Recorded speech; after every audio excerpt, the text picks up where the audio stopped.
بسم اللہ الرحمن الرحیم اللہم افتح علینا حکمتک وانشر علینا رحمتک یا ذو الجلال والاکرام۔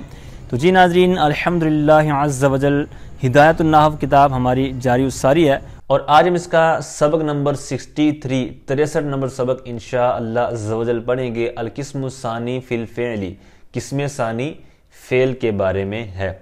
تو اب اسم، فعل اور حرف، تو ان کو ایک ایک قسم کے اندر رکھا گیا ہے، تو یوں ٹوٹل 3 قسمیں ہیں اور تینوں کو اس کے اندر مرج کیا گیا ہے، یعنی اسم، فعل اور حرف کو۔ تو اب اسم کے متعلق جو ہم نے قسم اول اس کو ڈیٹیل کے ساتھ پڑھ لیا ہے، اس کے اندر مرفوعات، منصوبات، مجرورات، پھر توابع اور پھر دیگر جو کچھ بھی پڑھا ہے وہ آپ نے اگر پڑھا ہے تو آپ کو پتہ ہے کہ ہم نے کیا کچھ ابھی تک قسم اول کے اندر پڑھ لیا ہے، تو اس کی طرف ہم دوبارہ ٹائم نہیں دیں گے کہ کیا کیا پڑھا ہے، وہ آپ نے پڑھا ہے تو ماشاءاللہ زبردست پڑھا ہے۔ تو اب قسم ثانی جو ہم شروع کر رہے ہیں، تو آج کے سبق کے اندر جو اس قسم ثانی کی ابتدائی جو کچھ باتیں ہوں گی، ماضی کے متعلق، مضارع کے متعلق، پھر ان کے اوپر جو کچھ نہ کچھ گفتگو ہوگی، تو آج کا سبق تو ان سے متعلق ہوگا، لیکن اس قسم ثانی کے اندر پھر آگے 11 فصلیں بھی آ رہی ہیں، ٹھیک ہے۔ تو یوں ہماری جو قسم ثانی جو ٹوٹل ہوگی تو یہ 11 سبقوں پر انشاءاللہ عز و جل مشتمل ہوگی، تو یوں 73 سبق تک، 73 سبق تک انشاءاللہ عز و جل یہ جو قسم ثانی ہے ہماری انشاءاللہ عز و جل کمپلیٹ ہو جائے گی۔ تو پھر ہماری آخری جو قسم ہے قسم ثالث حروف کے بارے میں جو ہے، تو وہ انشاءاللہ اس کو پھر بعد میں لے کر چلیں گے۔ تو آئیے بلا تاخیر ہم آج کے جو سبق ہے اس کی طرف بڑھتے ہیں۔ القسم الثانی فی الفعل، قسم ثانی فعل کے بارے میں ہے، فعل کے متعلق ہے، یعنی اس کے اندر فعل کے متعلق ہی بحث ہوگی۔ اچھا جی، وقد سبق تعریفہ، اور تحقیق اس کی تعریف گزر چکی۔ تعریفہ کے ساتھ جو ہا ضمیر ہے تو اس کا مرجع یہی ہے، یعنی جو پیچھے فعل گزرا نا، فی الفعل، تو قسم ثانی فعل کے بارے میں ہے اور تحقیق فعل کی تعریف گزر چکی۔ اب وہی جو بھی میں نے عرض کیا کہ جب کتاب کو ہم نے شروع کیا تھا تو وہاں پر ابتدائی جو باتیں بیان کی گئی تھیں، تو یہ صفحہ 16 پر ہم نے اس کی جو جب تقسیم کری پڑھی تھی، حرف جو اسم، فعل اور حرف کلمے کی جو، تو وہاں پر ہم نے یہ سبق نمبر 4 کے طور پر جو پڑھا تھا صفحہ نمبر 16 پر، تو وہاں پر اس کی جو اسم کی تعریف، اس کی علامات، فعل کی تعریف بھی وہاں پر پڑھی تھی اور اس کی علامات، ٹھیک ہے۔ تو یہ اسی کی طرف اشارہ کر رہے ہیں کہ اس کی تعریف گزر چکی، تو تعریف گزری علامات کے ساتھ ہی وہاں پر گزری، یعنی جو اس کی علامات تھی تو وہ بھی وہاں پر جو فعل کی 10 علامات غالباً بیان کی گئی تھی وہ بیان کر دی گئیں، ٹھیک ہے۔ تو قسم ثانی فعل کے بارے میں ہے اور تحقیق فعل کی تعریف گزر چکی۔ اچھا، اب یہاں پر آگے اس کی اقسام بیان کر رہے ہیں، بہت زبردست اس کی انہوں نے وجہ اثر بیان کی نیچے کہتے ہیں وَأَقْسَامُهُ ثَلَاثَةٌ، یہاں پر بھی مرجع جو ضمیر کا ہے وہ فعل ہے، اور فعل کی 3 قسمیں ہیں، 3 اقسام ہیں۔ اب سوال پیدا ہوتا ہے کہ فعل کی قسمیں 3 ہی کیوں ہیں، زیادہ کیوں نہیں؟ تو یہ اسی صفحے پر حاشیہ نمبر 1 کے اندر انہوں نے اس کی وجہ بیان کی ہے۔ کہتے ہیں کہ یہ جو 3 ہم نے کہا ہے کہ اس کی 3 ہی قسمیں ہیں، یعنی ماضی، مضارع، امر، تو یہ 3 ہی کیوں ہیں؟ کہتے ہیں اس وجہ سے کہ فعل جو ہے یا تو اس کے اندر اخبار والا معنی ہوگا، یعنی خبر دینے والا معنی ہوگا، یا انشاء والا معنی ہوگا، یعنی اس کے اندر کوئی نہ کوئی طلب پائی جا رہی ہوگی۔ تو اب 2 صورتیں ہوئی ابتدائی طور پر کہ یا اس کے اندر اخبار والا معنی ہوگا یا انشاء والا معنی ہوگا۔ اب اگر پہلی صورت ہے اخبار والی، اس کے اندر پھر 2 صورتیں بن جاتی ہیں، یا تو اس کے شروع میں حروف مضارع میں سے کوئی حروف ہوگا، یعنی حروف عطین جو آپ نے پڑھا ہوا ہے، تو ان میں سے کوئی نہ کوئی اٹیچ ہوگا یا نہیں ہوگا۔ اگر اٹیچ ہوگا تو پھر مضارع ہے، اور اگر نہیں ہوگا تو پھر ماضی ہے، 2 چیزیں ہوگی۔ پھر پہلی تقسیم کی طرف آ جائیں کہ انشاء والے معنی پر وہ دلالت کر رہا ہو، تو پھر آپ کو پتہ ہے وہ امر ہوگا، ٹھیک ہے۔ تو یوں یہ 3 ہی قسمیں جو ابتدائی طور پر اس کی بنتی ہیں، ماضی، مضارع، امر، 3 ہی کیوں ہے یہ میں نے عرض کیا۔ اچھا، تو پہلا ماضی، پھر مضارع اور پھر امر، یہ مطلب اس کی 3 قسمیں ہیں، ماضی اور مضارع اور امر۔ اچھا، الاول، اب جو ماضی تھی تو اس کو یہاں سے بیان کر رہے ہیں تفصیلاً، کہتے ہیں الاول، پہلی، یعنی جو پہلی قسم ہے، القسم الاول، یہاں پر یہ صفت ہے الاول، اس کی جو موصوف ہے القسم الاول، ٹھیک ہے۔ تو القسم موصوف مقدر ہوتا ہے اس طرح کی ترکیب کے اندر، تو القسم الاول الماضی، اور قسم اول ماضی ہے، ٹھیک ہے، اس طرح اس کا معنی بنے گا۔ اچھا، قسم اول ماضی ہے، یعنی جو 3 قسمیں ابھی جمالی طور پر کہا گیا کہ اس کی 3 قسمیں ہیں، ماضی، مضارع اور امر. تو جو پہلی تھی ماضی، تو یہاں سے اس کی آگے تعریف ذکر کر رہے ہیں اور اس کے کچھ لوازمات بیان کریں گے. کہتے ہیں پہلی ماضی ہے، تو اس کی آگے یہاں پر تعریف بیان کر رہے ہیں. تو پہلی بات یہ ہے کہ تعریف سے پہلے کہ ماضی ہے تو اس کو مقدم کیوں کیا؟ یعنی 3 قسمیں، چلو آپ نے یہ تو بیان کر دیا کہ فعل کی 3 ہی قسمیں ہیں، اس کی وجہ اثر بھی بیان کر دی. پھر ماضی کو مقدم کیوں رکھا؟ آپ پہلے مضارع کو بیان کر دیتے یا امر کو پہلے بیان کر دیتے، پھر مضارع کو، پھر ماضی کو. یہ جو ماضی، مضارع، امر، یہ ترتیب کیوں رکھی ہے؟ ٹھیک ہے، تو اس کا جواب کیا ہے؟ تو کہتے ہیں اس کی وجہ یہ ہے کہ ماضی کا زمانہ ہوتا ہے گزشتہ، جس طرح کی تعریف سے بھی ظاہر ہوگا اور پتہ بھی ہے کہ ماضی گزرے ہوئے کو کہتے ہیں. تو اس لیے اس کو مقدم رکھا کہ اس کا زمانہ پہلے ہے. مضارع کو اس کے بعد کیوں رکھا؟ کیونکہ اس کے اندر 2 معنی اس کے بعد ہوتا ہے. ٹھیک ہے، اور دوسرا یہ ہے کہ اس کے اندر حال اور استقبال کا معنی ہوتا ہے. ٹھیک ہے، اچھا، پھر اس کو امر پر کیوں مقدم کیا؟ ماضی سے تو مؤخر کیا ہی کیا، پھر امر سے مقدم کیوں کیا؟ تو اس کی وجہ بھی اسی سے آپ سمجھ لیں کہ امر کے اندر ہوتا ہے آئندہ زمانے کی طلب، جس طرح اضرب، تو مار. تو اب اس کے اندر طلب پائی جا رہی ہے کہ بھائی تو مار آئندہ زمانے میں. ٹھیک ہے، تو اس کے اندر ہوتا ہے آئندہ زمانہ. تو اب یہاں پر جو مضارع ہے تو اس کے اندر حال اور استقبال ہوتا ہے، یعنی اس کے اندر 2 چیزیں ہوتی ہیں اور اس کے اندر صرف آئندہ ہوتا ہے، تو لہٰذا اس کو اس سے مقدم رکھ دیا. دوسری نظر سے دیکھیں تو اس طرح بھی ہو سکتا ہے کہ جو مضارع سے ہی آگے امر بنتا ہے تو جو ماخذ ہے اس کو مقدم کیا اور جس سے اس نے بننا ہے اس کو بعد میں رکھا. ٹھیک ہے، اچھا جی، اب آئیے اس کی تعریف کی طرف. کہتے ہیں ماضی، واہوا کا مرجع وہی مطلب ماضی. تو کہتے ہیں واہوا فعل دل علی زمان قبل زمانے کا. کہتے ہیں اور ماضی وہ فعل ہے جو دلالت کرے ایسے زمانے پر، علی زمان، ایسے زمانے پر، قبل زمانے کا، جو تیرے زمانے سے پہلے ہے. عام طور پر جو ہم نے عام سادہ لفظوں میں ماضی کی تعریف پڑھی ہوتی ہے وہی کہ جو گزشتہ زمانے پر دلالت کرے. تو یہاں پر انہوں نے اپنے انداز میں لکھی ہوئی ہے کہ ماضی وہ فعل ہے جو دلالت کرے ایسے زمانے پر جو زمانہ تیرے سے پہلے ہو. تو مراد وہی ہے کہ جو گزرے ہوئے زمانے پر دلالت کرے. ٹھیک ہے، اچھا جی، اب یہ تو ہوئی اس کی تعریف. اب یہاں تعریف کے اندر جو انہوں نے کہا ہے کہ دل علی زمان، کہ ماضی وہ فعل ہے جو دلالت کرے ایسے زمانے پر جو تیرے زمانے سے پہلے ہے. تو کہتے ہیں یہاں پر دلالت سے مراد جو ہے، یہ حاشیہ نمبر 2 کے اندر انہوں نے اس بات کو ذکر کیا ہوا ہے. تو کہتے ہیں کہ یہ دلالت سے مراد بحسب الوضع دلالت مراد ہے، یعنی وضعی طور پر اس کا دلالت کرنا مراد ہے. لہذا آپ یہ جو آگے 2 مثالیں دی ہوئی ہیں، کہتے ہیں ان مثالوں کو پکڑتے ہوئے آپ اعتراض نہیں کر سکتے. مثال کے طور پر آپ اگر مثال اٹھا لیں کہ ان دربتا یا ان دربتو، کوئی بھی مثال آپ لینا چاہیں کہ ان دربتا اگر تو مارے گا، تو اب آپ نے کیا کہا تھا کہ ماضی جو گزرے ہوئے دلالت کرے گا. تو اب اس مثال کو اگر دیکھیں ان دربتا، تو اس کے اندر تو یہ معنی بن رہا ہے کہ اگر تو مارے گا، تو مطلب آگے پھر عبارت ہوگی میں ماروں گا، یعنی اگر تو مارے گا تو میں ماروں گا. تو ان دربتا، تو یہاں پر تو معنی آئندہ گزشتہ کی طرف اضافت ہو رہی ہے کہ تو اگر تو مارے گا، یعنی اس سے بھی اعتراض نہیں کر سکتے. کیوں؟ کیونکہ ہم نے قید لگا دی کہ دلالت سے مراد کیا ہے؟ بحسب الوضع مراد ہے. یہاں پر بحسب الوضع یہ معنی نہیں ہے، بلکہ یہ ان جو ادات شرط ہے، یہ حرف شرط کی وجہ سے یہ معنی بن رہا ہے کہ اگر تو مارے گا تو میں ماروں گا. تو یہ ان کی وجہ سے دربتا کے اندر وہ ماضی والا معنی ہٹ گیا ہے اور آئندہ والا معنی آ گیا ہے کہ اگر تو مارے گا. ٹھیک ہے، سمجھ آ رہی میری بات؟ اچھا، پہلی بات یہ ہوئی مثال. دوسرا کہتے ہیں لم تضرب. اس مثال کی وجہ سے بھی آپ اعتراض نہیں کر سکتے. کیوں؟ کیونکہ ہم نے اس کا معنی ہے لم تضرب، تو نے نہیں مارا، یعنی ماضی والا معنی اس کے اندر بن رہا ہے. پیچھے والا صیغہ کیا تھا؟ دربتا یا دربتو بھی معنی لگانا چاہیں اگر ان دربتا. تو یہاں پر دربتا ماضی ہے لفظاً دیکھیں، لیکن معنی کیا بن رہا تھا؟ مضارع والا، یعنی آئندہ والا، کہ اگر تو مارے گا. تو اب صیغہ کون سا تھا؟ ماضی کا. معنی کیا دے رہا تھا؟ مستقبل کا، یعنی آئندہ والا. تو وہ وجہ کیا تھی؟ ان کی وجہ سے، ادات شرط کی وجہ سے. ٹھیک ہے، اچھا، تو وہ ان والا جو ادات شرط والی جو صورت ہے وہ بحسب الوضع والی صورت سے وہ نکل گیا، یعنی جو قید ہم نے لگائی تھی کہ دلالت سے مراد بحسب الوضع والی دلالت ہے. تو اس سے وہ جو اعتراض ہے وہ اٹھ جائے گا. اسی جواب کو ہم نے یہاں پر دینا ہے کہ لم تضرب، یہ صیغہ تو ہے تضرب مضارع کا، لیکن لم کی وجہ سے اس نے ماضی والا معنی دے دیا. ٹھیک ہے، تو لہٰذا یہاں پر اعتراض نہیں کر سکتے کہ بھائی یہ تو جناب الٹ ہو گیا کہ یہاں پر تو ماضی ہے ہی نہیں، تو ماضی والا آپ معنی کر رہے ہیں، تو ہم کہیں گے کہ بھائی یہاں پر مضارع ہے لیکن اس سے جو معنی دے رہا ہے ماضی والا دے رہا ہے تو وہ لم کی وجہ سے معنی یہ آ رہا ہے، ٹھیک ہے۔ اچھا جی، یہ تو تھی اس کے اوپر دلالت کے اوپر بات کہ دلالت سے مراد یہاں پر وضعی طور پر دلالت مراد ہے، اور یہ جو عوارض کی وجہ سے ہوگا تو اس کی وجہ سے آپ اعتراض کریں گے تو وہ اعتراض ویلڈ نہیں ہوگا۔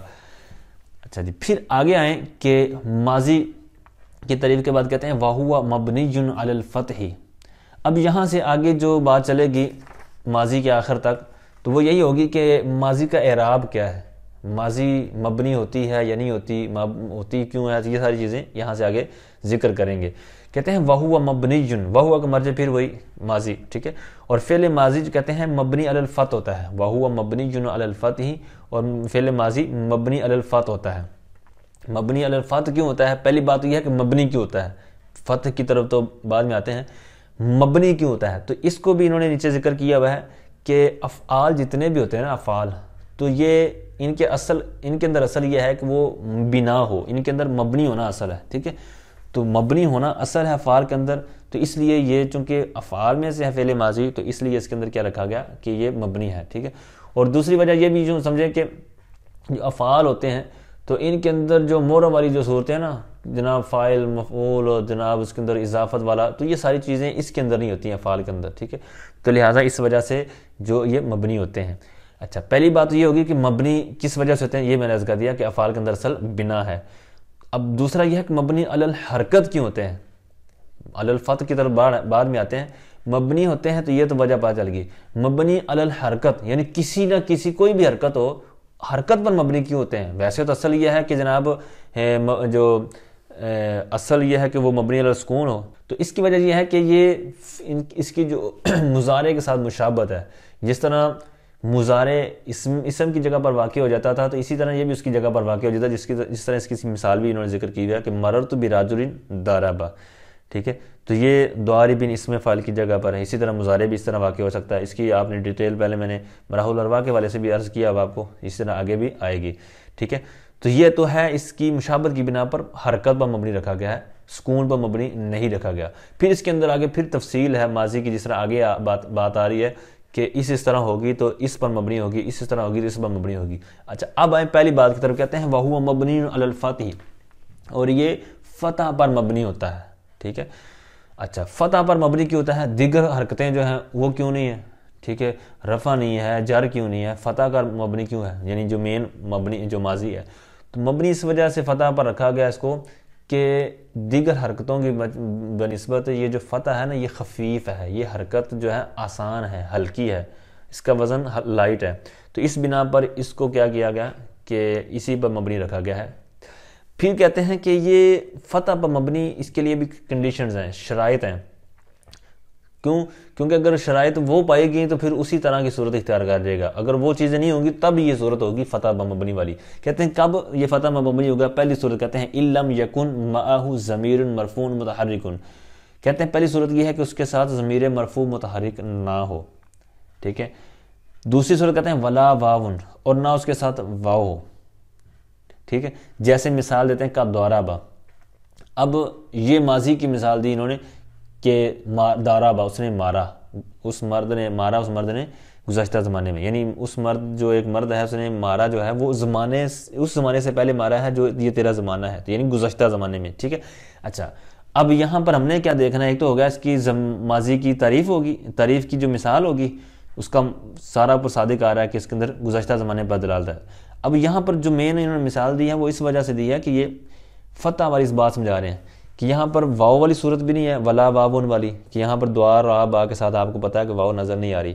دوسرا یہ جو کہا تھا کہ ضمیر مرفوع متحرک، یہاں پر ضمیر بھی نہیں ہے، یعنی جس طرح ضربتا، ضربتو، ضربتی وغیرہ ضمیر متحرک نہیں ہے ساتھ میں، ٹھیک ہے، دونوں چیزوں سے خالی ہے۔ تو پھر انہوں نے کیا کہا تھا علی الفتح، کہ مبنی علی الفتح ہوگا، تو یہاں پر یہ دونوں شرطیں پائی جا رہی ہیں کہ ضمیر مرفوع متحرک بھی نہیں ہے اور نہ واو ہے، تو اس صورت میں جو ان کا حکم تھا کہ فتح مبنی ہوگا وہ ہم اس کے اوپر حکم لگا دیں کہ یہ دوارا با آئے گا، ٹھیک ہے۔ اچھا، اب یہ شرطیں اگر نہ پائی جائیں، یہاں تو تھا نا کہ دونوں شرطیں پائی گئی ہیں تو اس وجہ سے مبنی پر فتح ہو گیا۔ اب یہ ہے کہ اگر یہ شرطیں نہ پائی جائیں بلکہ وہ صورت موجود ہو، مرفوع ضمیر مرفوع متحرک پایا جائے ساتھ میں یا واو والی صورت پائی جائے، تو پھر کیا ہوگا؟ کہتے ہیں وَمَعَ الضَّمِيرِ الْمَرْفُوعِ الْمُتَحَرِّكِ عَلَى السُّكُونِ، کہتے ہیں اگر وہ پہلی صورت والی ہو یعنی ضمیر مرفوع متحرک ساتھ آ جائے تو پھر کیا ہوگا؟ کہتے ہیں یہ پھر مبنی علی السکون ہوگا، ٹھیک ہے، علی الفتح نہیں ہوگا بلکہ علی السکون ہوگا، یعنی مبنی بر سکون ہوگا، ٹھیک ہے۔ جیسے انہوں نے مثال دی ہے وہی کیا ضربتی ضربتو ضربتا، یعنی کسی طرح بھی اس کو پڑھ سکتے ہیں آپ، کیونکہ ساری اس طرح کی ضمیر ماضی کے اندر آتی ہیں ضمیر والی صورتوں میں۔ اچھا تو اب اس صورت میں کیا ہوگا؟ ضربتی، اب اگر اس طرح پڑھیں گے تو یہاں پر ضربا، تو یہ علی الفتح والی صورت میں آپ کو اوپر ہم نے کیا پڑھا تھا؟ ضربا، تو اب جب ساتھ میں کوئی ضمیر اٹیچ کر دیں گے تو کیا ہو جائے گا؟ وہ با جو ہے ساکن ہو جائے گی۔ تو یہی یہاں پر بیان کر رہے ہیں کہ مع الضمیر المرفوع المتحرک علی السکون، کہ ضمیر مرفوع متحرک کے ساتھ سکون پر ہوگا، یعنی مبنی پر سکون ہوگا، ٹھیک ہے۔ اب اس کی کیا لاجک ہے؟ اس کی کیا وجہ ہے کہ یہ پھر سکون پر مبنی ہوگا؟ تو اس کی وجہ انہوں نے نیچے جواب میں بیان کی ہے، کہتے ہیں کہ اگر اس کو ساکن نہ کرتے ضربا تو یہ بھی اپنی جگہ پر آتا، یعنی ضربا، اور یوں پڑھتے ضرباتو یا ضرباتا یا ضرباتی، تو یوں یہ 4 حرکات، یعنی ایک کلمے کے اندر 4 حرکات کا متحرک ہونا لازم آنا تھا، اور چونکہ یہاں پر یہ جو ضربتو تی تا وغیرہ جو ساتھ ضمیر آتی ہے، تو یہ جو فاعل کی ضمیر ہے یہ جب ساتھ آتی ہے تو اس کے اتصال کی وجہ سے یہ اتنا شدت اتصال ہے اس کے اندر کہ یہ مطلب کلمہ واحدہ کی طرح ہو گیا ہے۔ تو اب اہل عرب کے ہاں ایک کلمہ اس طرح صورت اختیار نہیں کرتا کہ جس کے اندر یوں حرکتیں اکٹھی ہوں، ٹھیک ہے، تو لہٰذا اس خرابی سے بچنے کے لیے یہاں پر ساکن اس کو کیا گیا ہے، ٹھیک ہے۔ اچھا لیکن یہ تو تھی ضمیر مرفوع متحرک، لیکن اگر اس کا کہتے ہیں منصوب ضمیر ہو جائے تو پھر کیا ہے؟ وہاں پر تو یہی صورت بنتی ہے کہ 4 حرکتیں اکٹھی آ جاتی ہیں، لیکن کہتے ہیں وہاں صورت الگ ہے، وہاں آپ کو رخصت ملے گی کہ وہاں پر آپ اس طرح کر سکتے ہیں اور ساکن کرنے کی حاجت نہیں ہے۔ جیسے مثال بھی انہوں نے نیچے بیان کی ہوئی ہے، کیسے ہیں ضربا کا، اب یہاں پر کاف ضمیر آ گئی ہے لیکن یہ جو مرفوع نہیں ہے یہ منصوب ہے، ٹھیک ہے۔ اسی طرح ضربہ، تو اب یہاں پر ضربہ کا یا ضربہ یا ٹھیک ہے اس طرح نہیں کریں گے، کیوں؟ کیونکہ وہی وجہ وہی ہے کہ یہاں پر یہ اس کا استثناء کیا گیا ہے کہ ضمیر منصوب ہوگا تو وہاں پر اس طرح کا آپ کو ساکن کرنے کی حاجت نہیں ہے، ٹھیک ہے۔ اچھا جی، اب رہی بات دوسری جو شرط انہوں نے اوپر لگائی تھی، پہلی بات کی تو یہ بات ہوگی نا کہ اس بنا پر یعنی معہ ضمیر مرفوع متحرک والی صورت میں کیا ہوگا؟ یہ مبنی السکون ہوگا۔ پھر دوسری انہوں نے کہا تھا ولا واون، ٹھیک ہے، مبنی الفتح والی صورت میں کہ کہا تھا کہ واو والی صورت بھی نہ ہو تب یہ مبنی برفتح ہوگا، لیکن اگر واو والی صورت اختیار کر جائے وہ صیغہ یعنی ماضی کا صیغہ تو پھر کیا ہوگا؟ تو وہ سمپل سا بچے کو پتہ ہے کہ جس نے بھی صرف پڑھی ہے کہ واو کی بعد آپ کو پتہ ہے واو کا ماقبل مضموم ہوتا ہے، تو یہاں پر وہی لاجک ہے کہ جب واو ہوگا تو آپ کو پتہ ہے کہ اس کا جو پہلا ہوگا اس کو ضمہ دینا پڑے گا، تو لہذا ضربا جب اس کے آپ آخر میں واو لگا دیں گے تو پھر کیا ہو جائے گا؟ اس کو آپ ضربا کو ضربو کرنا پڑے گا، ٹھیک ہے۔ کہتے ہیں وعلی الضم مع الواو کا ضربو، ٹھیک ہے، یہی انہوں نے بیان کہتے ہیں، اور وہ مبنی بر ضم ہوگا۔ یہ ساری آپ نے عبارت اسی طرح رکھنی ہے، وہو مبنی علی الفتح، ٹھیک ہے، اسی طرح وہ پیچھے والی بات اور اسی طرح یہاں پر علی الفتح علی السکون اور علی الضم، ٹھیک ہے، وہو مبنی علی الضم مع الواو کا ضربو، اور ماضی مبنی علی الضم ہوگا واو کے ساتھ، ٹھیک ہے، جیسے کہتے ہیں ضربو، ٹھیک ہے۔ اچھا اس کے اندر پھر تعمیم ہے مبنی بر ضم کے اندر، یہ بھی انہوں نے حاشیہ کے اندر بیان کیا ہوا کہ وہ خواہ لفظی طور پر ہو ضربو یا پھر تقدیری طور پر ہو، ٹھیک ہے، جس طرح مطلب ضربو کے اندر تو واو مطلب جو کہتے ہیں جو با ہے اس کا نظر آ رہا ہے، لیکن اس کے اندر جو ہے رمو، اس کے اندر جو اصل اس کا مادہ تھا تو وہ آپ کو نظر نہیں آ رہا رمو کے اندر، ٹھیک ہے۔ اچھا اسی طرح جو فتح تھا اس کے اوپر بھی دونوں صورتیں تھیں، ٹھیک ہے، رما یا رما جو ضربا اور رما، ٹھیک ہے، تو اس کے اندر بھی وہی تقدیری اور یہ جو صورتیں ہیں تو یہ دیکھنا پڑے گا کہ وہ تقدیری طور پر بھی ہو سکتا ہے اور لفظی طور پر بھی ہو سکتا ہے، جس طرح ضربا لفظی طور پر، اور اس کو اب جب فتح دیکھنا ہو تقدیری طور پر تو وہ اس کی مثال بنے گی رما۔ اور آگے فرماتے ہیں وثانی المضارع، اور قسم ثانی مضارع ہے اور قسم ثانی فعل مضارع ہے۔ تو اب یہاں پر جو دوسری قسم ماضی مضارع امر میں سے تو اس کو ذکر کر رہے ہیں، یہاں آخر تک اسی کے متعلق بات ہوگی۔ تو اب اس کا بھی اسی طرح عبارت آپ نکال سکتے ہیں القسم الثانی، ٹھیک ہے۔ اچھا، اب مضارع کو امر پر مقدم کیوں کیا، اس کی میں نے پہلے بھی وجوہات عرض کی، لیکن یہاں پر انہوں نے کچھ اور بھی اضافہ کیا ہے۔ ایک تو وہی انہوں نے نیچے بیان کیا ہے کہ جو اس کو مقدم کیا ہے امر پر مضارع کو، تو وجہ یہ ہے کہ جو امر ہے وہ آپ کو پتہ ہے کہ مضارع سے ہی آگے بنتا ہے، اس کے اندر چینجنگ کر کے، تو اب وہ ماخوذ منہ ہے، تو اور جس کو اخذ کیا گیا ہے، یعنی جو امر ہے تو وہ اس کو ماخوذ کیا گیا ہے، بنایا گیا ہے، اور جس سے بنایا گیا ہے ماخوذ منہ، تو اب جس سے بنایا گیا ہے یعنی جو اس کا ماخذ ہے تو اس کو ہم نے پہلے ذکر کیا، اسی بنا پر انہوں نے یہی میں نے پہلے کیا ہوا ہے۔ لیکن دو چیزیں انہوں نے مزید اضافہ کیا ہے کہ اس کو جو مضارع کہتے ہیں وہ کیوں کہتے ہیں۔ ایک تو متن کے اندر بھی یہ بات ذکر ہوگی کہ یہ آپس میں مشترک ہوتے ہیں حال استقبال کے اندر، یعنی اس میں فاعل کے مشابہ ہوتے ہیں، تو مشابہت اور مضارعت یہ ایک ہی معنی ہوتا ہے، یعنی مضارعت کا معنی بھی ہوتا ہے مشابہت، تو چونکہ یہ اس میں فاعل یعنی اس میں فاعل کے اندر مشابہت رکھتے ہیں جس طرح کے سبق کے اندر اوپر آئے گا، تو اس بنا پر اس کو مضارع کہا جاتا ہے مشابہت کے معنی کی وجہ سے۔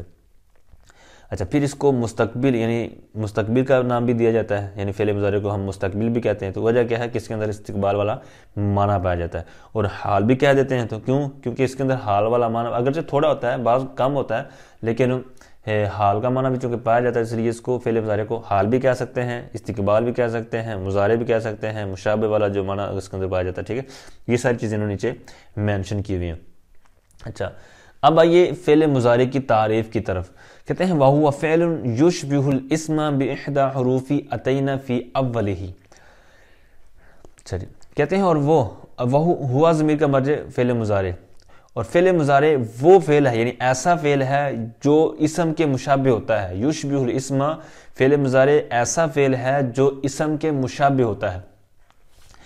اچھا، کس طرح کہتے ہیں بِإِحْدَى حُرُوفِ أَتَيْنَ فِي أَوَّلِهِ، اس کے شروع میں، یعنی فعل مضارع ایسا فعل ہے جو اسم کے مشابہ ہوتا ہے، اس کے شروع میں حروف عطین میں سے کسی ایک کے آنے کی وجہ سے، یعنی اس کے شروع میں آپ حروف عطین یعنی حمزہ تا یا نون، یہ جو چار حروف ہیں یہ مجموعہ ہے جو ان کا، تو ان میں سے کوئی آپ شروع میں لگا دیں تو اس کی وجہ سے وہ فعل مضارع بن جائے گا، ٹھیک ہے۔ تو فعل مضارع وہ فعل ہے جو اسم کے مشابہ ہو، کس طرح؟ اس کے شروع میں حروف عطین میں سے کسی کی وجہ سے۔ اچھا، اب یہ تو سمپل اس کی تعریف تھی فعل مضارع کی، پھر آگے اس کا مشابہت کو آگے لے کر چلیں گے کہ لفظی اور معنوی کس طرح ہوتی ہے۔ اس طرف جانے سے پہلے یہاں پر جو مجموعہ ہے، عام طور پر ہم نے جو مطلب بکس وغیرہ ہم پڑھتے ہیں تو ان کے اندر یہی مجموعہ بیان کیا گیا ہوتا ہے کہ حروف عطین یعنی فعل مضارع کی جو علامات ہیں حروف عطین، تو یہ جو مجموعہ اسی طرح ہوتا ہے عطین، اور یہی زیادہ مشہور ہے، لیکن اس سے ہٹ کر بھی مجموعے جو ہمارے بزرگوں نے کتابوں کے اندر بیان کیے ہوئے ہیں، انہوں نے نیچے حاشیے میں بیان کی، حاشیہ نمبر 2 کے اندر، جس کا مجموعہ انہوں نے ایک تو وہ عطین بیان کیا، دوسرا نعیتو، نعتی اور انیتو، ٹھیک ہے۔ ان کو اعراب جو بھی آپ دے کر پڑھنا چاہیں، تو یہ چار انہوں نے مجموعے بیان کیے ہوئے ہیں۔ ایک اور کتاب کے اندر میں نے پڑھا تھا تو اس کے اندر اس سے زیادہ بھی بیان کیے گئے، بہرحال یہ تو ہم نے اسی کتاب کے حاشیے میں چونکہ نظر دوڑا رہے ہیں تو یہاں پر یہ موجود ہیں، تو یہ بھی آپ اپنی نظر میں رکھیے گا کہ اس کے مجموعے اس طرح آتے ہیں۔ تو یہ بھی میں یہاں ذکر کرتا چاہوں کہ جہاں کہیں بھی میں نے جو باتیں عرض کی نا حاشیے میں سے، جس طرح یہ ہو گیا، اسی طرح اور بھی جو پیچھے آپ نے چیزیں پڑھی ہوئی ہیں، تو ان کو شروع میں کتاب کے نوٹس بنا کر لکھ لیا کریں، کہ مثال کے طور پر جو ابھی یہ اگر پوائنٹ لکھنا ہو تو یہ شروع میں لکھ سکتے ہیں کہ حروف مضارع کا مجموعہ اور کس طرح آ سکتا ہے یا آتا ہے، ٹھیک ہے۔ اپنے طور پر جو بھی آپ کو اچھا انداز میں کوئی جملہ ملے تو اس طرح اس کا ایک سوال بنا کے لکھ سکتے ہیں، ٹھیک ہے۔ جس طرح کہ آگے ایک بات آئے گی کہ سین اور صوفہ میں جو سین ہے تو یہ کتنی طرح کی ہوتی ہے، یہ پیچھے بھی صفحہ نمبر 16 پر ہم نے پڑھا تھا، تو یہاں پر جب بات آئے گی میں عرض کروں گا کہ وہ کیا چیز تھی۔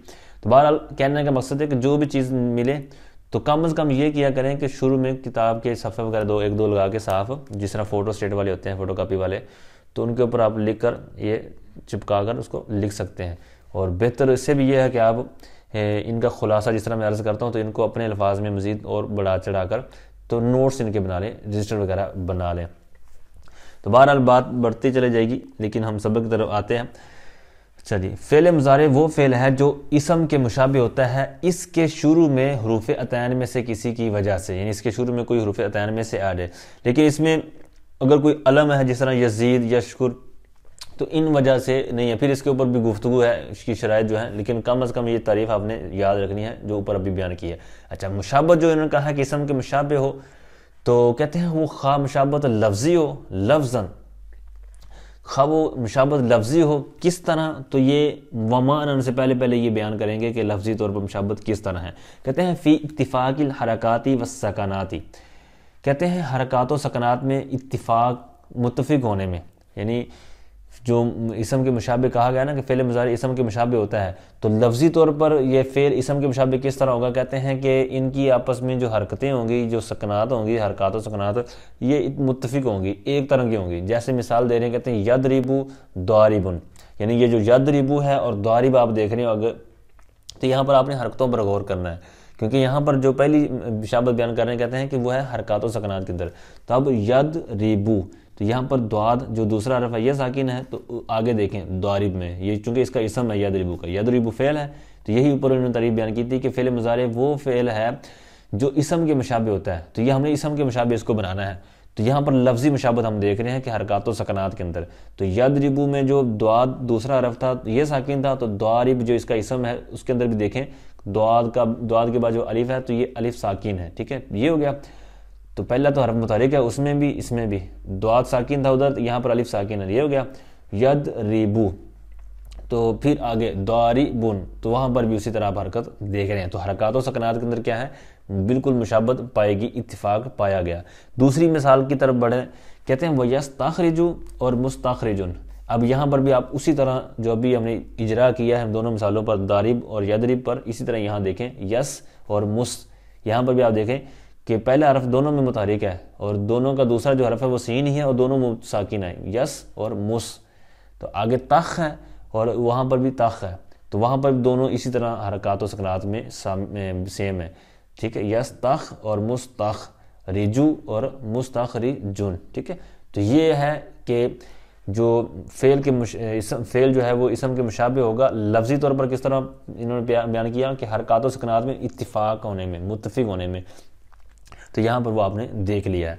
اور کس طرح کہتے ہیں وفی دخول لام التاکید فی اولہما، ان دونوں کے اول میں یعنی ان کے شروع میں لام تاکید کے داخل ہونے میں، یعنی جس طرح اسم کے اوپر داخل ہو جاتا ہے نا لام تاکید، اسی طرح اس کے اوپر بھی داخل ہوتا ہے. زیادہ دونوں پر داخل ہونے میں یہ مطلب لفظی طور پر اس میں بھی یہ مشابہت رکھتے ہیں. جیسے کہتے ہیں مثال مضارع کی دے رہے ہیں، کہتے ہیں انا زیدن لا یقوم. اب یہاں پر آپ دیکھیں یقوم، قام یقوم سے فعل مضارع ہے، لیکن یہاں پر لام جو تاکید ہے وہ داخل کر دیا انہوں نے. ٹھیک ہے، اب کہتے ہیں تو کہے گا تقول انا زیدن، تو کہے گا انا زیدن لا یقوم، جیسا کہ تو کہتا ہے انا زیدن لقائم. ٹھیک ہے، یہ اس میں فاعل کی مثال انہوں نے ذکر کی ہے. اچھا جی، آگے ایک اور اسی لفظی کے تحت بیان کرتے ہیں، کہتے ہیں وفی تساویہما فی عدد الحروف. پہلی جو سیم اوپر بات بیان کی تھی حرکات و سکنات، تو وہاں پر صرف حرکتوں کو دیکھا گیا تھا، سکنات کو دیکھا تھا، جس ترتیب کے ساتھ ہم نے اوپر ابھی اجرا میں دیکھا ہے. اب کہتے ہیں کہ ان کے حروف کی تعداد کے اندر، کہتے ہیں وفی تساویہما فی عدد الحروف، حروف کی تعداد میں ان کے برابر ہونے میں، تو یہ بھی مشابہت ہے. ٹھیک ہے، یہ بھی آپ اوپر دیکھ سکتے ہیں کہ دونوں کے اندر حروف کی بھی تعداد برابر ہوتی ہے. اب یہاں تک تو تھی کہ جو فعل مضارع اسم کے ساتھ مشابہت رکھتا ہے تو اس کے اندر جو لفظی مشابہت ہوگی اس انداز میں. اب معنوی طور پر یعنی جو اسم کا صیغہ ہے اور فعل کا صیغہ ہے، تو ان کے اندر جو معنوی طور پر بھی آپس میں اشتراک ہوتا ہے، کہتے ہیں ومانن، اس کا اسی کے اوپر عطف ہوگا لفظاً پر. ٹھیک ہے، تو لفظی مشابہت ہو خواہ معنوی مشابہت ہو. جیسے کہتے ہیں فی انہ مشترک بین الحال والاستقبال کاسم الفاعل. اچھا جی، کہتے ہیں اور معنوی مشابہت ہو اس بات میں کہ وہ مشترک ہو، وہ مشترک ہے، یعنی یہ جو فعل مضارع کی بات کر رہے ہیں، تو کہتے ہیں وہ مشابہت خواہ معنوی ہو اس بات میں کہ وہ مشترک ہو حال اور استقبال کے مابین. جیسے کہتے ہیں اس میں فاعل یہ حال اور استقبال کے درمیان مشترک ہے. کہتے ہیں وَلِذَالِكَ، اسی بنا پر، کس بنا پر، اس کا وَلِذَالِكَ مشار اللہ انہوں نے حاشیے میں بیان کیا ہوا ہے. کہتے ہیں کہ یہ جو مشابہت بیان کی گئی نا، یہ جو بھی مذکورہ مشابہت بیان کی گئی ہے، تو کہتے ہیں اس کو مضارع کا نام دیا جاتا ہے. ٹھیک ہے، کیونکہ یہ جو مضارعت سے مشترک ہے یہ جو اوپر پچھلے صفحے پر بیان کیا گیا، تو مزارت کا مطلب ہے مشابہت، ٹھیک ہے، تو کہتے ہیں اسی بنا پر اس کو مضارع کا بھی نام دیتے ہیں، وَلِذَالِكَ سَمَّوْهُ مضارعًا، اسی وجہ سے انہوں نے اس کو نام دیا مضارع کا، یعنی نحویوں نے۔ اچھا جی، نحوی کہہ لیں یہ صرفی کہہ لیں۔ وَالسِّینُ وَسَوْفَ، اب یہاں پر انہوں نے جو بات میں عرض کر رہا تھا، یہاں پر کہتے ہیں وَالسِّینُ وَسَوْفَ، اب یہ جو دو چیزیں بیان کر رہے ہیں کہ یہاں پر ایک بڑی مفید بات بیان کرنے لگے ہیں کہ یہ جو بھی کہا ہے نا حال یا استقبال یعنی کے درمیان وہ مشترک ہوتا ہے، تو اب ایک ہی صیغے کے اندر دو طرح کا معنی ہے، تو پھر کیا ہمیں ہمارے پاس جناب تھرمامیٹر ہو کہ ہم اس کو جج کر سکیں کہ یہاں پر عبارت کے اندر ہم نے یہ معنی مراد لینا ہے۔ کہتے ہیں وَالسِّینُ وَسَوْفَ تُخَصِّصُهُ بِالِاسْتِقْبَالِ، کہتے ہیں سین اور سوفا مضارع کو استقبال کے ساتھ مستقبل کے ساتھ خاص کر دیتے ہیں، جیسے مثال دیتے ہیں، کہتے ہیں سَيَضْرِبُ وَسَوْفَ يَضْرِبُ، تو یہ استقبال کے ساتھ خاص کر دیتے ہیں۔ اچھا، اور لام مفتوحہ کی طرف بعد میں بڑھتے ہیں، یہاں پر جو انہوں نے بات بیان کی ہے کہ سین اور سوفا، پہلی بات تو یہ انہوں نے حاشیے کے اندر جو بیان کی ہے، جو سین ہے نا تو یہ استقبال قریب کے لیے آتا ہے، ٹھیک ہے، فَسَيَكْفِيكَهُمُ اللَّهُ سورہ بقرہ کے اندر، اور دوسری جو مثال تھی سوفا والی تو کَلَّا سَوْفَ تَعْلَمُونَ، تو یہ استقبال بعید کی طرف استعمال کے لیے آتا ہے، یعنی دونوں مستقبل کے ساتھ خاص کر دیتے ہیں، لیکن پھر بھی مستقبل بھی دو طرح کا ہوتا ہے، ایک مستقبل قریب ہوتا ہے، مستقبل بعید ہوتا ہے، تو ان دونوں کے اندر بھی تقسیم کاری انہوں نے کی ہوئی ہے۔ اچھا، اب پھر سوال پیدا ہوتا ہے، جس طرح کہ میں نے ابھی ذکر کیا تھا کہ ہم نے صفحہ نمبر 16 پر آیت جو سبق ہمارا تھا 4، اس کے اندر ہم نے ایک بات بڑی پیاری پڑھی تھی، صفحہ 17 ہے میرے پاس، چوتھا سبق جو ہم نے ریکارڈ کیا تھا۔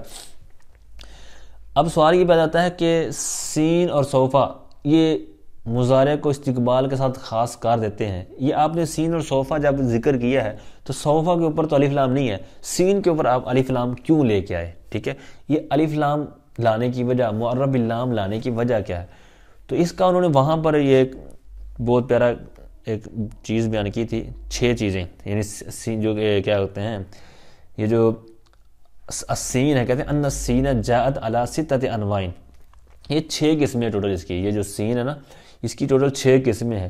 تو اب چونکہ اس کے درمیان اس کے اندر وسعت تھی، صوفہ تو چونکہ صوفہ ہی ہے، لیکن یہ جو سین ہے اس کے اندر مطلب وسعت تھی، اس کے اندر اور بھی 6 چیزیں ہیں، 5 تو اور ہیں، لیکن ایک وہ ہے جو سین والی وہاں مراد ہے سیدرب والی میں، تو لہٰذا چونکہ 5 اس کے علاوہ بھی تھی تو لہٰذا اس لیے پھر الف لام لگا دیا تاکہ متعین ہو جائے کہ ہماری مراد کوئی اور ہے اور اس میں مزید چیزیں بھی ہیں، ٹھیک ہے۔ تو میں یہ آپ کے سامنے لگا رہا ہوں، اس میں سے آپ دیکھ لیجئے گا، وہاں پر میں نے ڈیٹیل بیان کی ہوئی تھی کہ کون کون سی ہیں، ٹھیک ہے۔ اب میں دوبارہ اس طرف نہیں آ رہا، تو آپ اس کو اسکرین شاٹ لے کر یا اس کو کتاب میں صفحہ نمبر 17 پر دیکھ لیجئے گا۔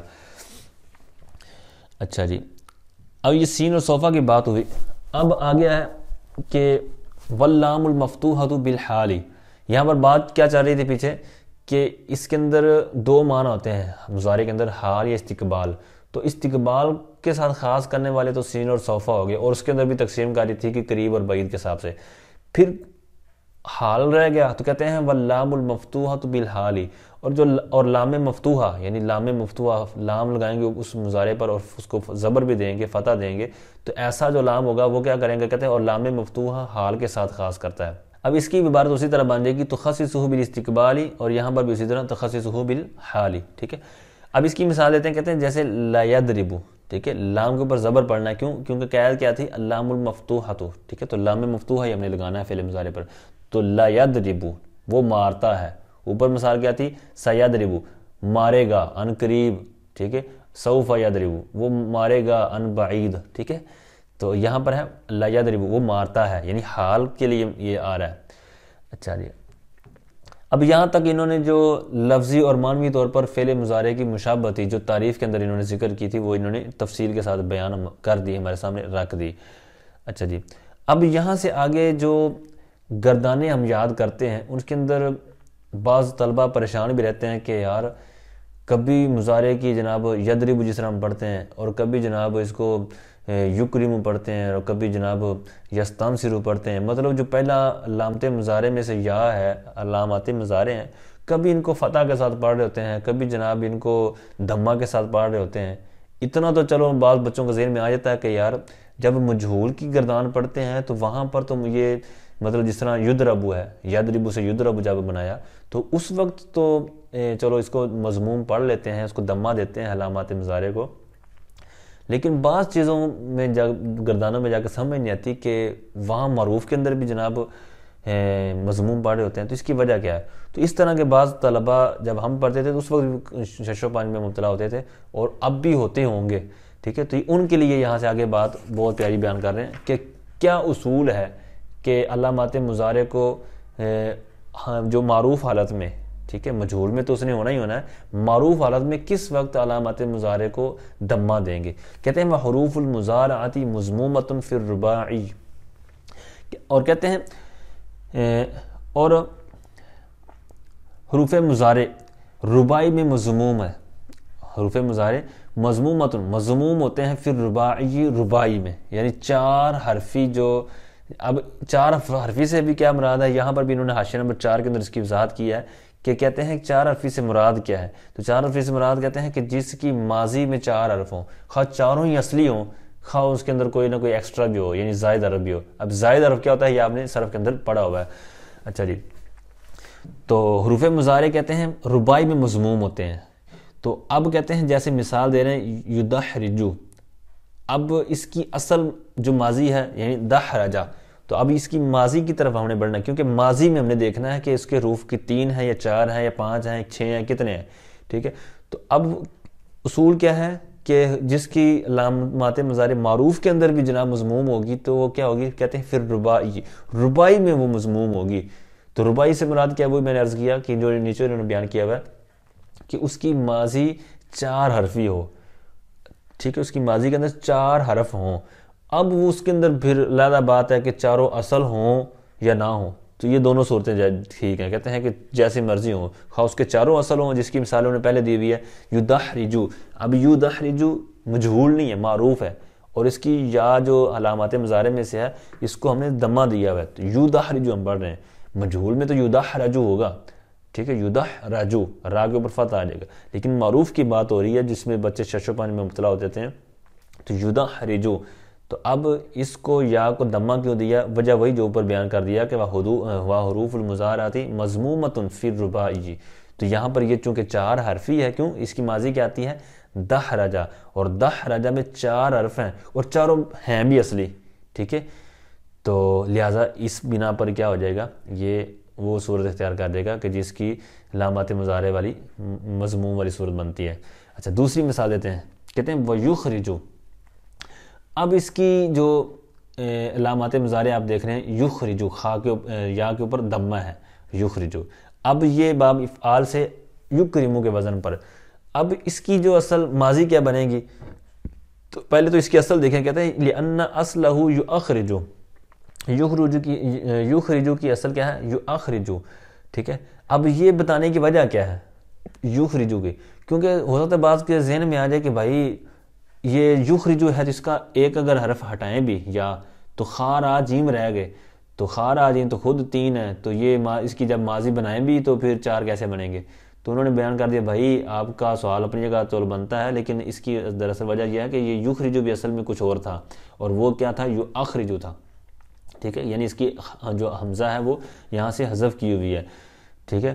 تو اب یہ یؤخرجو تو اصل میں جس سے یخرجو بنا، اور اس کی ماضی جب ہم لے کے جائیں گے تو وہ ہو جائے گا اخرجہ، افعل کے وزن پر، یعنی اکرمہ جس طرح ہم بناتے ہیں، تو اکرمہ اخرجہ، تو اسی سے جب مضارع بنائی تو یؤخرجو، ٹھیک ہے؟ تو اب جب یؤخرجو ہے تو اب یہاں پر جو پھر وہ الگ بات ہے کہ کس طرح اس کو یہ حذف کرنے کی وجہ کیا ہے؟ تو اس کی وجہ جو انہوں نے ذکر کی ہوئی ہے وہ یہی ہے، اور آپ نے پہلے بھی پڑھی ہوئی ہے کہ جب اس کی ہم اسی طرح بنائیں گے نا، اس کو باقی رکھتے ہوئے، یعنی یؤخرجو سے، تو جب ہم اس کو واحد متکلم بنائیں گے تو بعض کا 2 بعض کا 3 کلمے بھی یعنی جو حمزہ وہ جمع ہو جائیں گے، تو وہاں پر ایک عجیب سی کیفیت بن جاتی ہے، تو اس لیے اس کو ایک جب وہاں سے حذف کیا تو پھر اسی مناسبت سے سب سے حذف کر دیا، یعنی اصل تو خرابی واحد متکلم میں جب بنتی تھی، تو لہٰذا جب اس میں سے ہٹایا تو لہٰذا انہوں نے پھر سب کے اوپر جناب آسانی کرتے ہوئے، مہربانی کرتے ہوئے سب سے ایک حرف وہ یہ والی حرف جو حمزہ ہے وہ حذف کر دیا، ٹھیک ہے؟ تو یکرمو میں بھی اسی طرح ہے، یخرجو میں بھی اسی طرح ہے۔ اب یہ تو وجہ تھی کہ یہاں سے حذف کیوں کیا؟ اب اس کی جب ماضی بنائیں گے تو وہ 4 حرفی بنے گی، ٹھیک ہے؟ اخرجہ، تو اب یہی قاعدہ یہاں پر انہوں نے بیان کیا کہ جس کی ماضی 4 حرفی ہو، خواہ چاروں اصلی ہوں یا اس میں کوئی زائد بھی ہو، تو یہاں زائد والی یہ مثال ہے، تو لہٰذا اس کی جو علامات مضارع میں سے ہوگی کیا ہوگی؟ مضموم ہوگی، معروف کے اندر، مجہول کے اندر تو ہونی ہی ہونی ہے۔ آگے فرماتے ہیں وَمَفْتُوحَةٌ فِي مَا عَدَاهُ، اور اس کے علاوہ صورتوں میں مفتوح ہوں گے، یعنی جو علامات مضارع ہیں یا حروف مضارع ہیں تو وہ مفتوح ہوں گے اس کے علاوہ صورتوں میں۔ اب اس عبارت کا بھی تعلق اسی طرح آپ جوڑیں، پیچھے عبارت تھی وحروف المضارعات مضمومۃ فی الرباعی، اب یہاں پر اسی طرح عبارت لے آئیں حروف المضارعات مفتوحۃ، ٹھیک ہے۔ اچھا اب رباعی صورت میں یعنی جن کی ماضی 4 حرفی تھی، ابھی جو آپ نے ڈیٹیل سنی ہے، تو ان کے علاوہ ما عداہو کے ساتھ ہا ضمیر ہے تو یہ اسی طرح راجع، یعنی رباعی کے علاوہ جو صورتیں ہیں، ثلاثی ہو، خماسی ہو، سداسی ہو، جو بھی ہو، تو ان کے اندر کیا ہوگا؟ تو علامات مضارع یا حروف مضارع جو ہوں گے وہ کیا ہوں گے؟ مفتوح ہوں گے۔ اچھا یہ تو تھی ایک بات کہ 4 حرفی سے کم ہو یا زیادہ ہو تو ان کے اندر کیا ہوگا کہ علامات مضارع مفتوح ہوں گے۔ اب یہ ہوں گے کیوں، وجہ کیا ہے؟ تو یہ حاشیہ نمبر مفتوحہ کا جو 6 ہے صفحہ 188 پہ، یہ کافی لمبا ہے اور اس کے اندر انہوں نے کافی ڈیٹیل بیان کی ہوئی ہے۔ اس میں 2 طرح کے جواب دیے ہیں۔ ایک جواب پہلے جو میں عرض کرتا ہوں جو انہوں نے بعد میں کیا ہوا ہے، اس کے اندر نظر ہے، اس کو نظر لگی ہوئی ہے اور وہ مطلب محل نظر ہے، لیکن وہ اچھا جواب تو بن سکتا ہے۔ وہ یہ ہے کہ بھائی جو مفتوح والی صورت ہے تو یہ ہے زیادہ صورتیں، مطلب اس کے اندر زیادہ ابواب آتے ہیں، اور رباعی والی صورتیں یہ کم ہیں، ٹھیک ہے۔ تو اب جن کے اندر مفتوح والی صورت بنتی ہے یہ ابواب زیادہ ہیں اور دیگر جو ہیں رباعی والی صورتیں یہ کم ہیں، تو لہٰذا ایک قاعدہ ہے کہ الکثرۃ یقتضی الخفۃ، کہ جو کثرت ہوتی ہے یہ خفت تخفیف کا تقاضا کرتی ہے، یہ سہولت پسند ہوتی ہے، تو لہٰذا جب فتح کا متقاضی جو ہیں فتح کے تو وہ ان کی تعداد زیادہ ہے، تو ان کے پاس جب میجورٹی تھی، جب انہوں نے الیکشن جیتے تو انہوں نے پھر رولا ڈال دیا کہ بھائی ہمارے لیے سہولتیں میسر کی جائیں، ہمیں آسانیاں دی جائیں، تو ان کے لیے پھر آسانی یہی دی گئی کہ بھائی جو وزن میں ہلکی ہے حرکت تو آپ کو ہم وہ دے دیتے ہیں، تو ان کو پھر فتح دے دی گئی، ٹھیک ہے۔ تو جو رباعی تھی یہ کم تھے تو ان کو جناب جو آپ کو پتہ ہے کہ جن کی اقلیت ہوتی ہے پھر ان کو تھوڑی سی سہولتیں کم ملتی ہیں، تو ان کی اقلیت تھی تو ان کو یہ دمہ دے دی کہ جو ثقیل حرکت ہے، ٹھیک ہے۔ اب اس جواب کے اندر ان کو نظر ہے، تو وہ جو بھی نظر ہے وہ پھر جب نظر آئے گی تو اس کو دیکھا جائے گا، اس کو اتارا جائے گا۔ تو اب فی الحال دوسرا جو جواب انہوں نے دیا وہ یہ ہے کہ جو ثلاثی ہے اس سے آگے رباعی یعنی جو فرع ہے اس کی 2 طرح فرع ہونے کی دلیل دی انہوں نے کہ جو رباعی ہے یہ ثلاثی کی فرع ہے کس انداز میں۔ ایک تو یہ ہے کہ کہتے ہیں ثلاثی پہلے ہوتی ہے اور رباعی بعد میں ہوتی ہے، ٹھیک ہے، ثلاثی کا وجود یوں سمجھے پہلے ہے اور رباعی کا وجود بعد میں ہوتا ہے، تو لہٰذا اس اعتبار سے بھی ثلاثی مقدم ہوئی اور یہ اصل ہوئی، اور رباعی مؤخر ہوئی اور یہ بعد میں ہوئی اور یہ فرع ہوئی، ٹھیک ہے، ایک یہ ہوا۔ دوسرا یہ ہے کہ رباعی کا جو وجود ہے یہ محتاج ہے ثلاثی کے وجود کا، یعنی ثلاثی کا وجود ہوگا تو رباعی کا اپنی کوئی جان پہچان ہوگی، کوئی اپنا اس کا نام نشان ہوگا، اگر اس کا نہیں ہے تو اس کا بھی نہیں ہوگا، ٹھیک ہے۔ تو لہٰذا ان 2 اعتباروں سے کہتے ہیں کہ یہ اس کی محتاج ہے اور اس کی فرع ہے۔ تو اب یہ بھی بات کہ یہ اس کی فرع ہے اور وہ اس کی اصل ہے یعنی ثلاثی۔ تو اب جو اعراب ہے تو اعراب کے اندر بھی کہتے ہیں کہ جو فتح ہے نا یہ اصل ہے اور دمہ جو یہ فتح کی فرع ہے، تو لہٰذا یہاں پر پھر مناسبت اختیار کرتے ہوئے فرع کو فرع اور اصل کو اصل والا اعراب دے دیجیے گا۔ تو اب ثلاثی رباعی میں سے اصل ہے ثلاثی اور فتح اور دمہ کے اندر جو اصل ہے وہ ہے فتح، تو فتح دے دی کہ ثلاثی کو، ٹھیک ہے، ثلاثی تو اسی طرح دیگر جو اس کے علاوہ ہوں گے یعنی خماسی، سداسی وغیرہ۔ اچھا، اور دوسری رہی بات فرع والی، تو ثلاثی رباعی میں سے فرع ہے رباعی، اور اعراب کے اندر فتح اور دمہ میں سے کون سی فرع ہے؟ دمہ، ٹھیک ہے، تو دمہ کو پھر دمہ یعنی فرع کو فرع دے دی گی، ٹھیک ہے۔ یہ سارا انہوں نے کافی ڈیل کے اندر یہ بیان نیچے کیا ہوا ہے، ٹھیک ہے۔ تو وَمَفْتُوحَةٌ فِي مَا عَدَاهُ، رباعی کے جو علاوہ صورتیں ہیں تو اس کے اندر کیا ہوں گے؟ علامات مضارع یا حروف مضارع مفتوح ہوں گے، ٹھیک ہے۔ جیسے مثال بھی انہوں نے دی ہوئی ہے، کہتے ہیں كَيَضْرِبُ وَيَسْتَخْرِجُ، اب یہاں پر ضَرَبَ یہ ثلاثی ہے اور یستخرج یہ ثلاثی نہیں ہے، ٹھیک ہے، غیر ثلاثی مزید فی۔ اچھا، تو اب ان کے اندر آپ کیا دیکھ رہے ہیں؟ یضرب یستخرج، یعنی معروف کو جب ہم اس کو لے کر چلیں گے تو یا کے اوپر فتح آئے گا۔ وَإِنَّمَا أَعْرَبُوهُ سے آگے تک یہ ایک اعتراض کا جواب دے رہے ہیں۔ اعتراض یہ ہوتا ہے کہ بھائی فعل کے اندر اصل یہ ہے کہ وہ مبنی ہو، افعال کے اندر اصل مبنی ہونا ہے. اب فعل مضارع بھی فعل ہی ہے، ٹھیک ہے، تو اب اس کے اندر آپ نے اس کو اعراب کیوں دے دیا؟ سیدھا سیدھا کہو کہ یار یہ مبنی ہے، اس کو آپ نے اعراب کیوں دے دیا جناب، جس طرح کہ آخر میں آ رہا ہے رفع نصب جزم وغیرہ. تو اب یہ کیوں ہے؟ اب یہ ہوا تھا اشکال، اعتراض. اب اس کا جواب پہلے بھی ہو چکا ہے، اب دوبارہ آپ کو دے رہے ہیں. جو جس طرح آپ کو پتا ہے کہ المعترض کالاعمی، تو بہرحال جواب تو تعریف کے تحت بھی ہو چکا تھا، ٹھیک ہے، تو بہرحال دوبارہ وہ ذکر کر رہے ہیں. آپ نے بھی دیکھنا ہے کہ یہ گزرا ہے یا نہیں گزرا.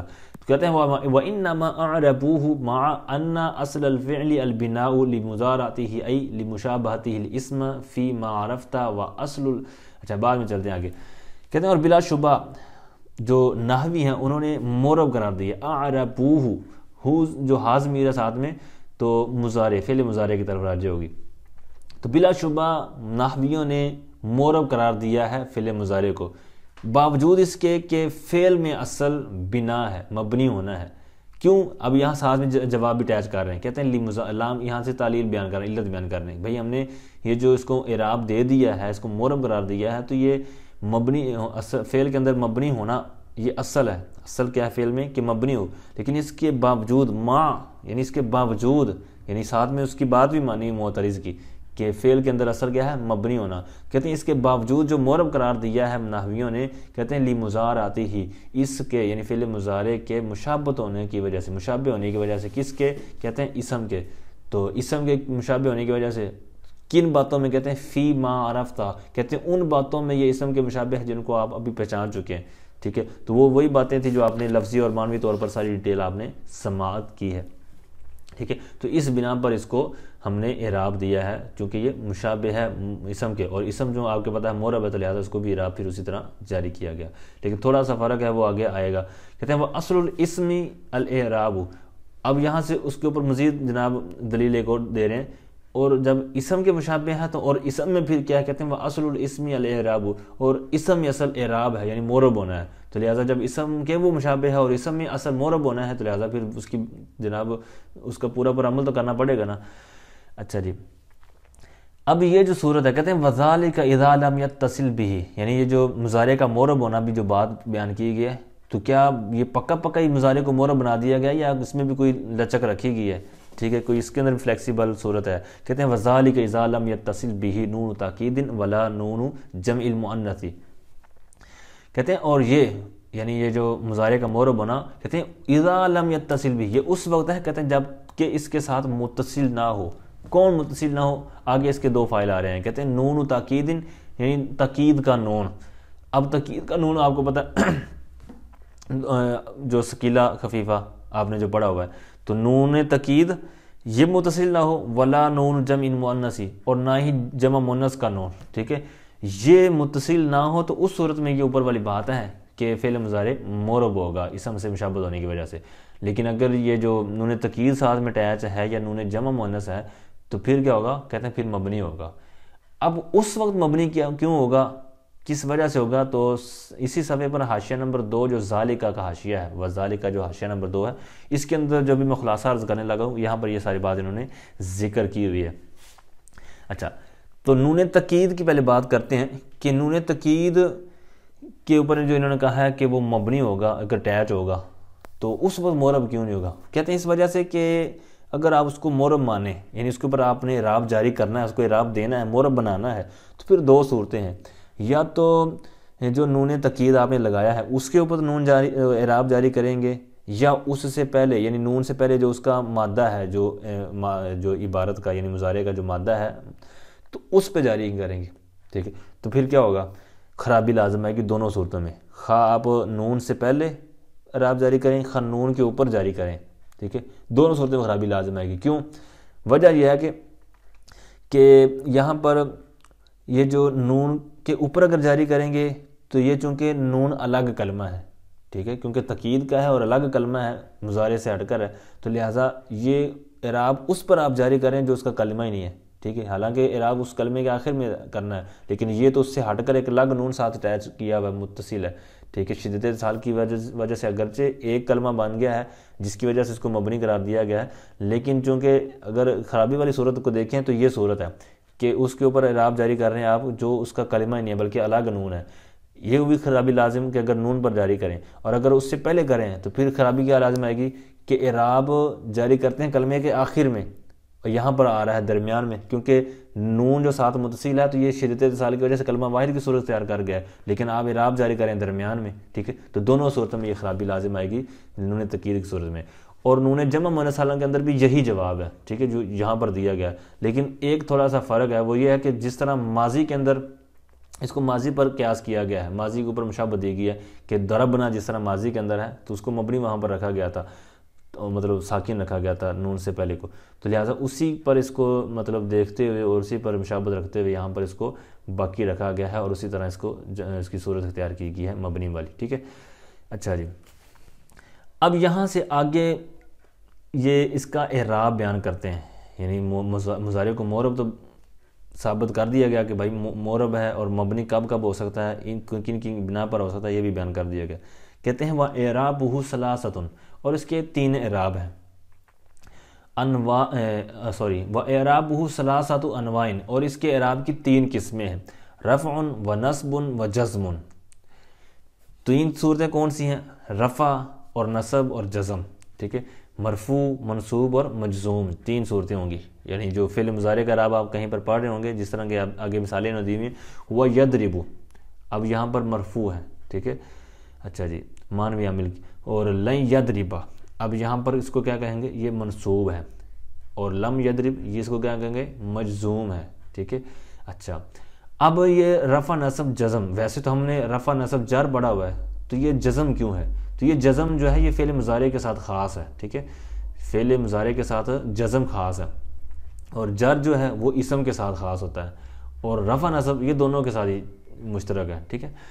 تو جی ناظرین، یہ تھا آج کا ہمارا سبق۔ اللہ تعالیٰ سے دعا ہے کہ اللہ تعالیٰ ہم سب کے لیے آسانیاں پیدا فرمائے، وقت میں برکتیں عطا فرمائے، آمین بجاہ نبی الامین صلی اللہ تعالیٰ علیہ وآلہ وسلم۔